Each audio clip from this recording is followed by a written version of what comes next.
Senang rasanya saya Nurul Iza Fitria kembali menyapa Sobat dalam update perakiraan cuaca untuk wilayah Indonesia yang berlaku untuk hari Jumat tanggal 30 Mei 2025.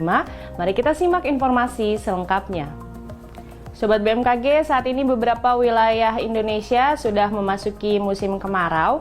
Namun demikian terdapat beberapa dinamika atmosfer yang masih memicu tumbuhnya awan hujan, seperti adanya sirkulasi siklonik yang terpantau di Selat Makassar dan juga di wilayah Maluku bagian utara yang membentuk daerah perlambatan kecepatan angin atau yang biasa disebut konvergensi, memanjang di sekitar wilayah Kalimantan Selatan, kemudian dari wilayah Laut Banda hingga ke wilayah Teluk Bone, kemudian dari Sulawesi Tenggara hingga Sulawesi Tengah, dari Laut Banda di Maluku Utara, dari Papua Barat hingga ke wilayah Maluku.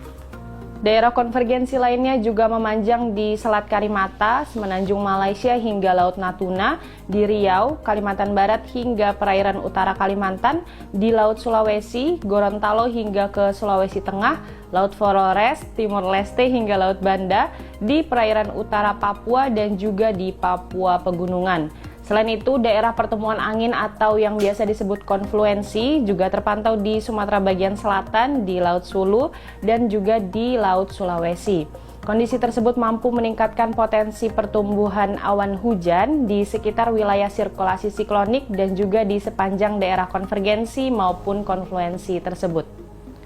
Sobat BMKG, kombinasi dinamika atmosfer tersebut menyebabkan potensi hujan sedang hingga lebat dan juga cuaca ekstrim yang perlu diwaspadai, meliputi sebagian wilayah Sumatera, Nusa Tenggara, sebagian besar wilayah Kalimantan, sebagian besar Sulawesi, Maluku, dan Maluku Utara, serta Papua.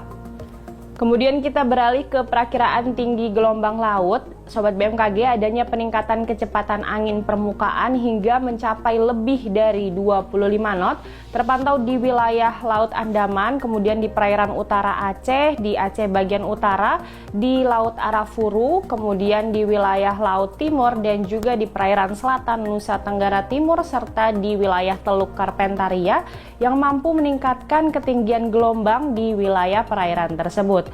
Selanjutnya perlu juga diwaspadai adanya potensi banjir rob, terutama di wilayah pesisir Sumatera Utara, kemudian di pesisir Kepulauan Riau, Jambi, Kepulauan Bangka Belitung, pesisir Lampung, di pesisir Banten, pesisir utara Jakarta, pesisir Jawa Barat, Jawa Tengah, pesisir Nusa Tenggara Barat, pesisir Kalimantan Selatan, Kalimantan Tengah, Sulawesi Utara, dan juga di wilayah pesisir Maluku. Selanjutnya kami sampaikan perakiraan cuaca signifikan untuk beberapa kota besar di wilayah Indonesia seperti di Kota Medan berpotensi terjadi hujan ringan. Kemudian untuk Kota Jakarta cuaca umumnya berawan tebal. Untuk di Kota Bandung juga secara umum berpotensi berawan tebal. Kemudian di Kota Surabaya juga secara umum cuaca berawan tebal. Kita beralih ke Kota Makassar, terdapat potensi hujan ringan. Dan terakhir untuk Kota Jayapura secara umum juga terdapat potensi hujan dengan intensitas ringan. Selanjutnya untuk kota-kota besar lainnya, mari kita simak informasi selengkapnya. Kita mulai dari Pulau Sumatera. Untuk kota Banda Aceh, Padang, dan Tanjung Pinang cuaca umumnya berawan tebal. Namun demikian untuk kota Medan dan Pekanbaru diprediksi terdapat potensi hujan dengan intensitas ringan.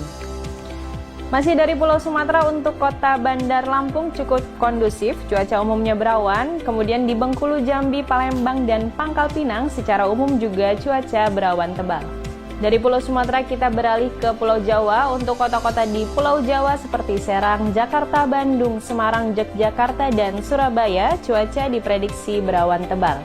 Selanjutnya kita bergeser ke Bali dan Nusa Tenggara. Untuk kota Mataram, di Denpasar dan Kupang secara umum berpotensi terjadi hujan dengan intensitas ringan. Kemudian untuk Pulau Kalimantan, di kota Pontianak dan juga Banjarmasin cuaca umumnya berawan. Sementara itu di Samarinda terdapat potensi hujan ringan. Terakhir untuk kota Palangkaraya dan Tanjung Selor perlu diwaspadai adanya potensi hujan dapat disertai kilat maupun petir. Dari Kalimantan bergeser ke Pulau Sulawesi. Untuk kota Gorontalo cuaca umumnya berawan tebal, sementara itu hujan ringan masih berpotensi terjadi di kota Manado, Kendari, Palu, dan juga di kota Makassar. Terakhir untuk kota Mamuju perlu diwaspadai adanya potensi hujan dengan intensitas sedang.